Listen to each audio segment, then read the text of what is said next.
Welcome back to the Flamingo Advantage podcast. I'm your host, Katie Hornor, and excited to have with me today one of my mentors, a very special guest. This is someone I've admired for a very long time. He has a unique business in helping other people figure out what they want to do with their life and a very unique way of doing that. I have been a part of his membership and his coaching program, his mastermind even for the last few months, and really excited to bring him to you today. He's the author of 48 Days to the Work You Love, also his brand new book, The Understanding Heart. Really highly recommend that if you don't have a copy of that yet. Welcome to the show, Mr. Dan Miller. So excited to have you with us today. Thank you. I'm always energized by my conversations with you, energized by the things you've done, but looking forward to sharing together. Yes. And one of the things that is most unique about you and your brand, Dan, is that 48 days idea. And you know, that is one of the first, maybe more well-known books. You've written a lot of books, but 48 Days to the Work You Love. And then you sort of incorporated that 48 into lots of different ways. The 48dayseagles.com, where your membership is housed. You use 48 on a lot of the things that you put out. Talk to us about that number.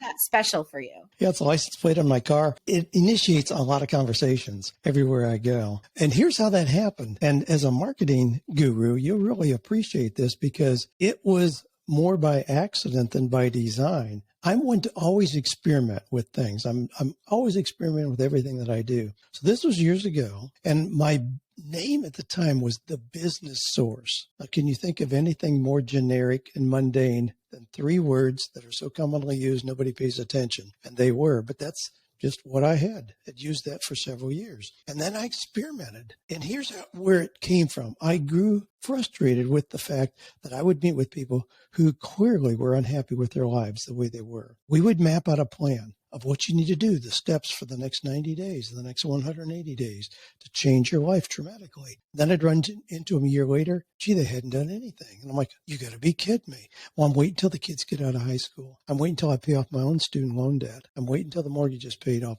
You know, there's always something we're waiting on. Wait until all the lights are green. I thought, this is crazy. This was back when 48 Hours was becoming popular as a TV show. And I just randomly chose that. You know, we don't pay much attention to 30, 90, 60. Those are common numbers. 48, I thought, you know, people will pay attention to that because it's different. And I'll tell you, it was like somebody threw gasoline on everything that I was doing because all of a sudden people said, you mean I really can change my life in 48 days? And my answer then, as it is now, is yes, you can, if you create a plan and act on it. And I think 48 days is enough time to assess any situation you're in. Identify where are you, get the advice and opinion of other people who you trust. Identify 3 or 4 options, do a little bit more research, choose one and act. And I think that can be applied to buying a house, moving, where your kids are going to go to college, getting a job, starting a business, whatever you want, 48 days. And that's been really helpful. Yeah, I love it. Thank you for sharing the story behind it. And I think as we look for things that are unique, it's interesting that our flamingo branding was sort of by accident as well. You know, Yes. We wrote that first book, The Faith Like Flamingos, and it just sort of took off. Everyone started thinking of me as the flamingo lady and sending pictures of flamingos and, you know, like, oh, maybe there's something here. We should embrace this. And so often I think that that's the case. But I love that you've stuck with it and you're very strategic about that. And you're very, very clear and focused on staying true to that branding. I've never seen you use other numbers for things. It's the underlying theme in anything that I do. You want to start a new business? All right, let's have something up and running in 48 days. You want to get a promotion? You want to get a new job? You want to go to school somewhere? You want to go back and get another degree? 48 days is that timing frame. And here's how another thing, an example. Again, you'll understand this instantly as a marketing person. But I'm known primarily as a career coach still. So you do a Google search on career coach, you're going to get 12, 13 million sites where that's there. I'm probably in there somewhere. I don't really know where, don't really care.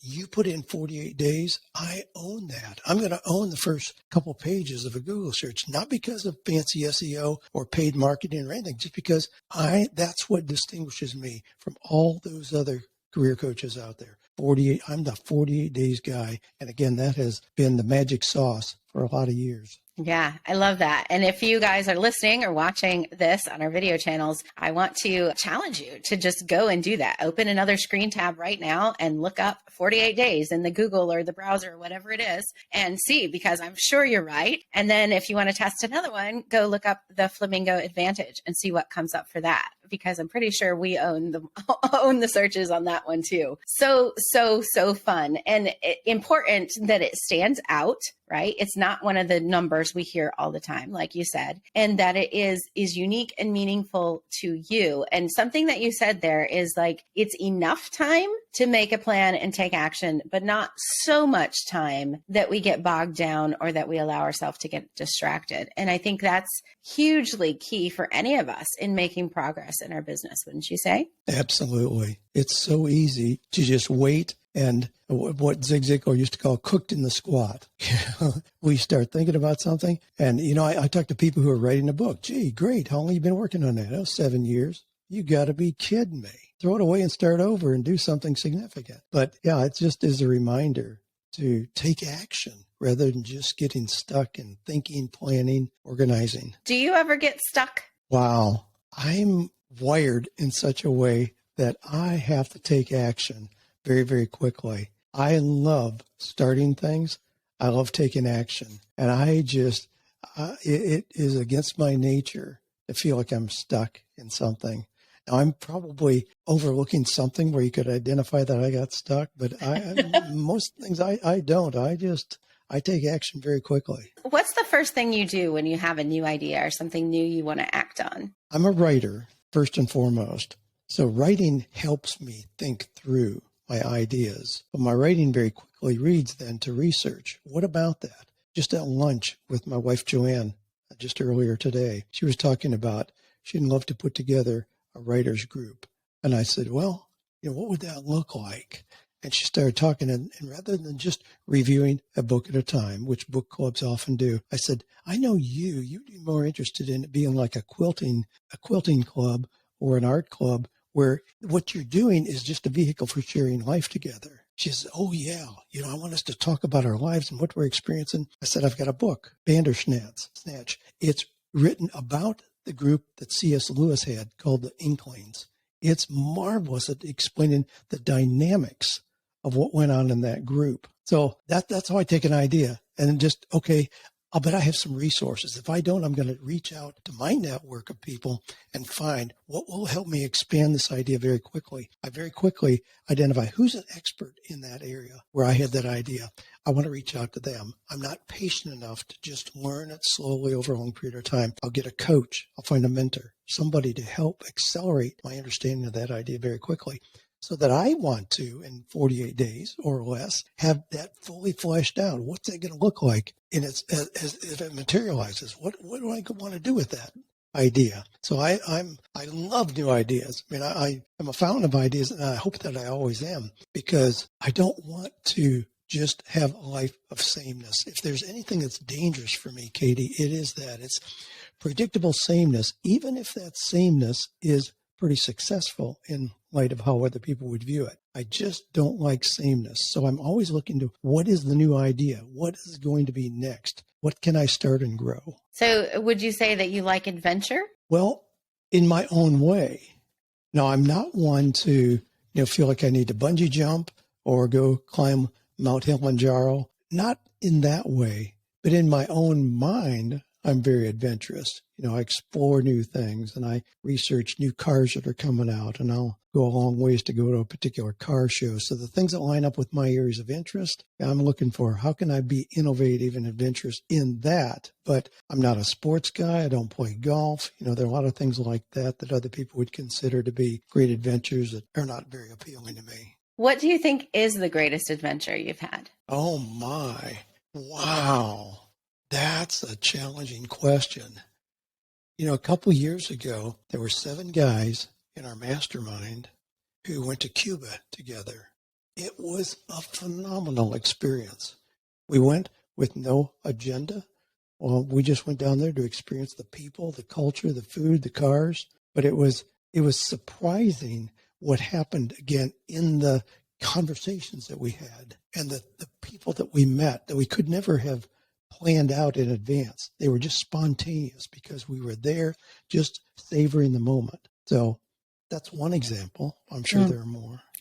I love that. I love that. And I love that you dive into things with curiosity too. And even, in taking fast action and things and always asking yourself the questions of what would it look like and what is possible if, and all of those things. But I'm wondering, what do you do with an idea that fails? Like, what if you dive in with everything and give an idea all you've got for 48 days and it doesn't work? Is there ever a time when it's appropriate to say that didn't work and set aside the idea at whatever stage you're at? Yeah, probably about 40% of the things I start. Not 48. Not quite that high.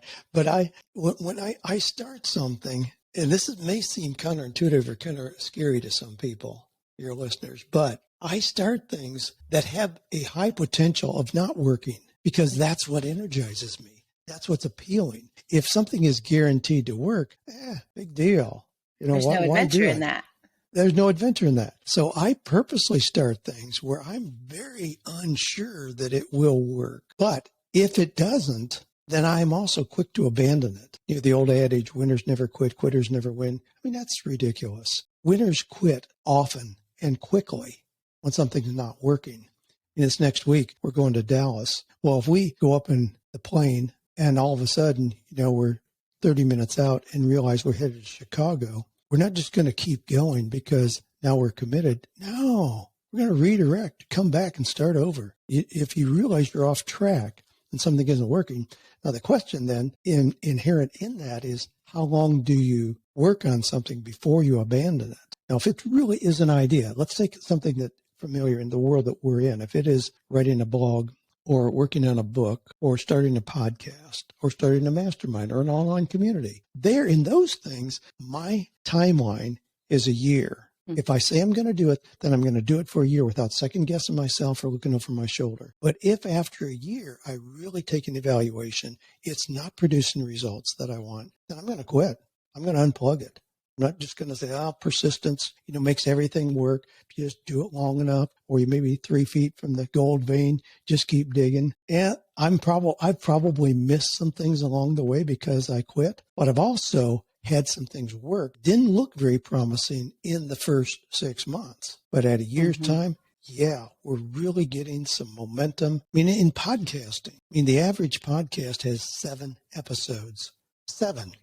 That's right. Not even 2 months.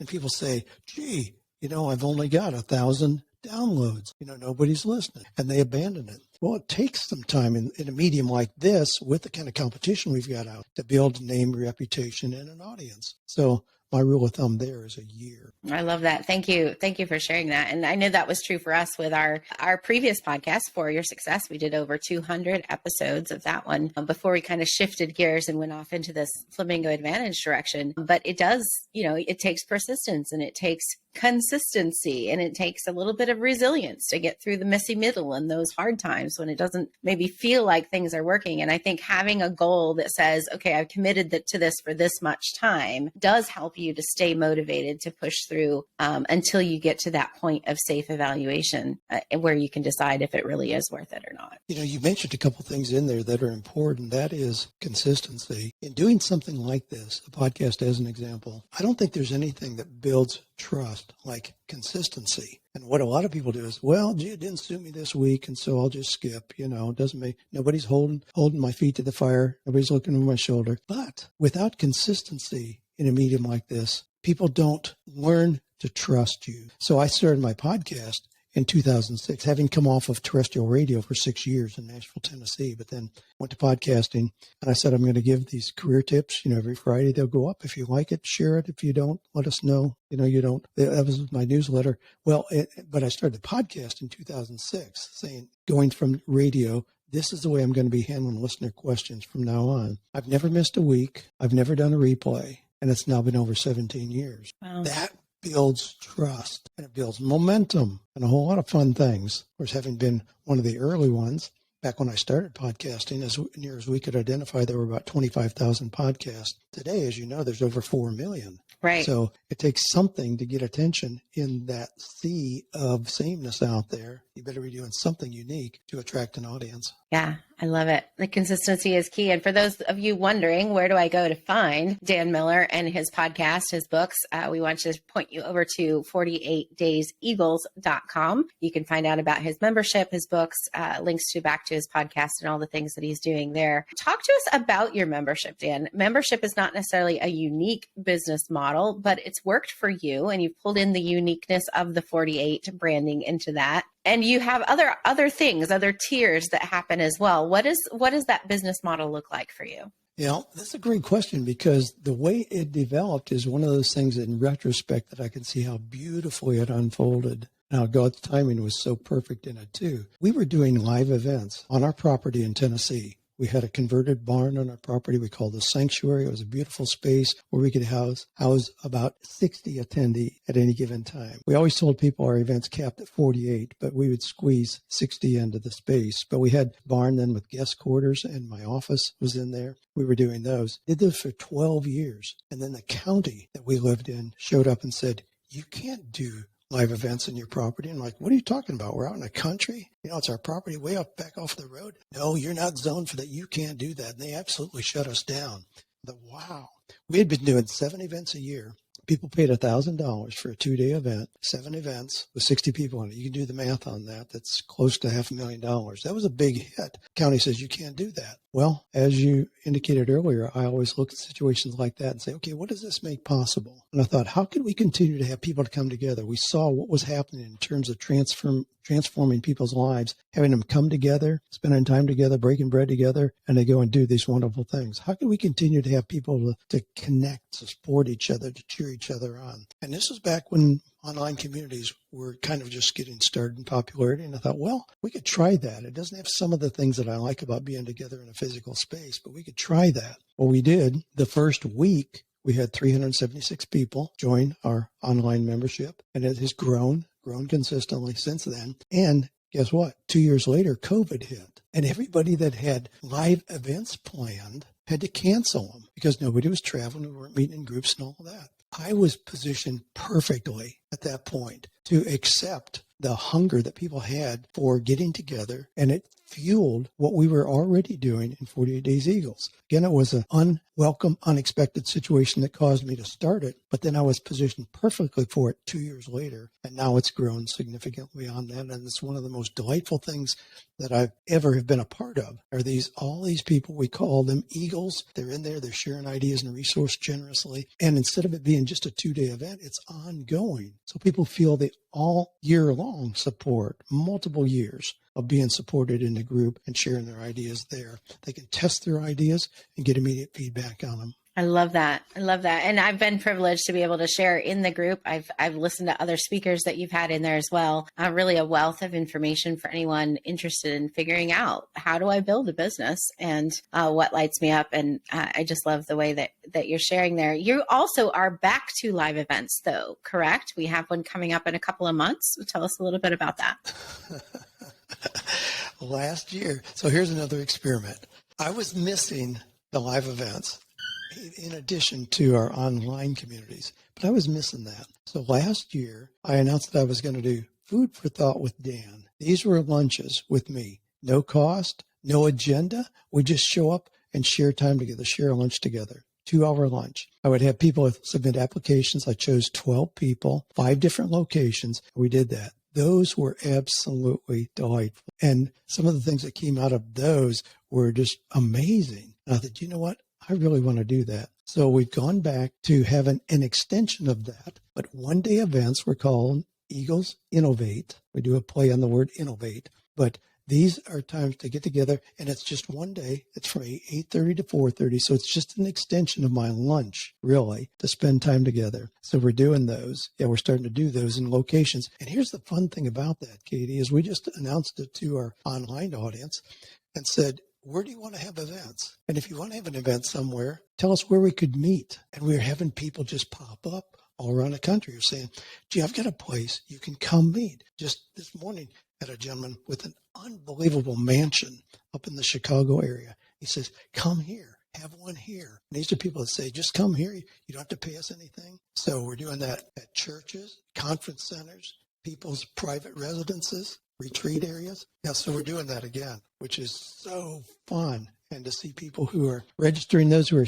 excited to get together. And I know we can do some unique things there that are still hard to do online. Yeah, I love the building community aspect of that. And online is awesome. And when you can bring the online community into real life in a way like that, it just helps to concrete those relationships and go so much deeper. And if you're doing something that's fun, something that is transforming lives, people want to be a part of it.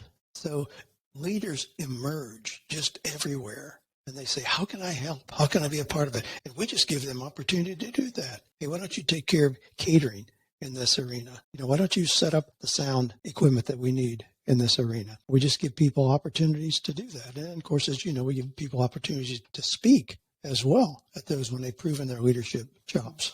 Yeah.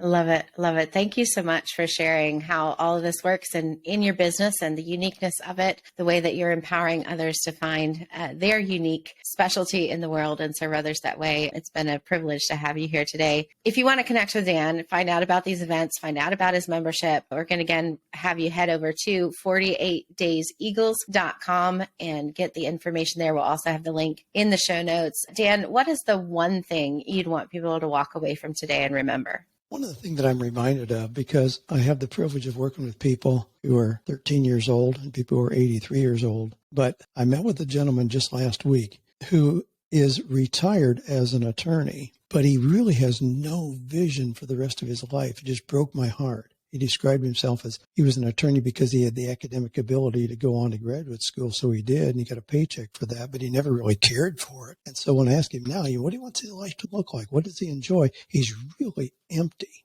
and vacant. But what I encouraged him, as I want to encourage anybody who's listening here, is it's never too late to have a new beginning. I mean, I talk to 27-year-olds who think, I majored in the wrong thing. I went to dental school and I shouldn't have done that. And they imply that now they're just going to kind of wait and coast into the grave. And I'm like, you got to be kidding me. Your whole life is ahead of you. But even if somebody is 76 years old, what do you want the next 20 years to look like? I mean, as longevity increases, we have to be clear about that. So no matter where it is that you are, if you're unhappy with where you are, you can draw a line in the sand and identify, how has God uniquely gifted me? If I really looked clearly, took a fresh look at my skills and abilities, my personality tendencies, my values, dreams, and passions, what would those look like if they were blended together for what I do on Monday morning? Boy, that's an exciting process. Never too late to have a new beginning. Love it. Love it. Thank you so much. Never too small, never too old, and never too late to have that new beginning. Thank you for being our guest today, Dan. We appreciate you. Wherever you're listening to this, folks, we want you to share this with a friend. If this resonated with you, if it sounds like something somebody needs to hear, please do them the favor of sharing this information with them. We would appreciate that. We look forward to seeing you again on a future episode. And remember, you can go out and have that life of purpose, stand bold in what God has called you to do, and share your message with the world. We'll see you next week.